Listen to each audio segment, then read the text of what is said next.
Վլադիմիր Պուտին, Ռեջեփ Էրդողան, Մասուդ Փեզեշքյան, Վահագն Խաչատուրյան։ Համաշխարհային լիդերներն Աշխաբադում մասնակցում են խաղաղության եւ վստահության միջազգային տարի ֆորումին։ Այս միջոցառումը հռչակվել է ՄԱԿ-ի գլխավոր ասամբլեայի 78-րդ նստաշրջանում Թուրքմենստանի նախաձեռնությամբ։ Նպատակ ունի ամրապնդել ազգերի միջև երկխոսությունն ու համագործակցությունը։ Ֆորումը նվիրված է նաև Թուրքմենստանի մշտական չեզոք կարգավիճակի հռչակման 30-ամյակին։ Պետությունների ղեկավարները Թուրքմենստանի չեզոքության հուշարձանի մոտ ծաղկեպսակ են դրել։ Ֆորումի օրակարգում միջազգային անվտանգության հարցերն են, հակամարտությունները Ուկրաինայից մինչև Մերձավոր Արևելք ու Հարավային Կովկաս։ Հայաստանի նախագահը հայտարարել է, որ կառավարությունը հանձնառու է Հարավային Կովկասում կայուն խաղաղության ամրապնդմանը։ Խաչատուրյանը համոզված է, որ խաղաղության խաչմերուկ նախագծի եւ դրա բաղադրիչի Թրամփի ուղու իրականացումը կնպաստի տնտեսական աճին, երկխոսությանը եւ մարդկանց շփումներին։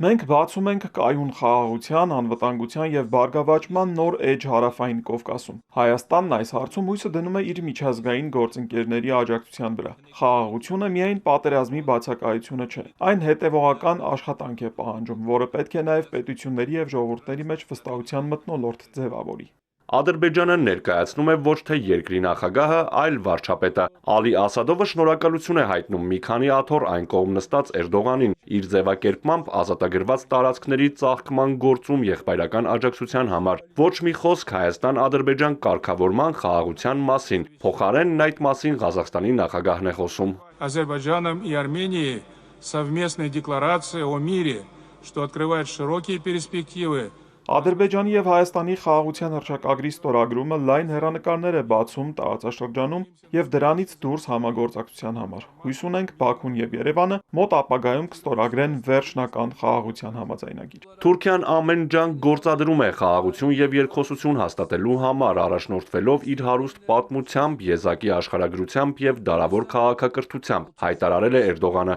Թուրքիայի նախագահն ընդգծել է բարիդրացիական հարաբերությունների ամրապնդման կարեւորությունը տարածաշրջանում խաղաղություն եւ կայունություն ապահովելու համար։ Ֆորումի կազմակերպիչը մշակել է Աշխաբադի հռչակագրի նախագիծը։ Վլադիմիր Պուտինն ասել է, որ Ռուսաստանը միանշանակ աջակցում է այս փաստաթղթին եւ ՄԱԿ-ի կանոնադրության մեջ ամրագրված միջազգային հարաբերությունների հիմնական սկզբունքներին։ Դրանք Կրեմլի ղեկավարի խոսքով ներառում են խաղաղություն, այլ պետությունների ներքին գործերին միջամտության բացառում, երկրների եւ ժողովուրդների սեփական աշխարհայացքի ավանդույթների նկատմամբ հարգանք։ Արթուր Հակոբյան, Էպիկենտրոն։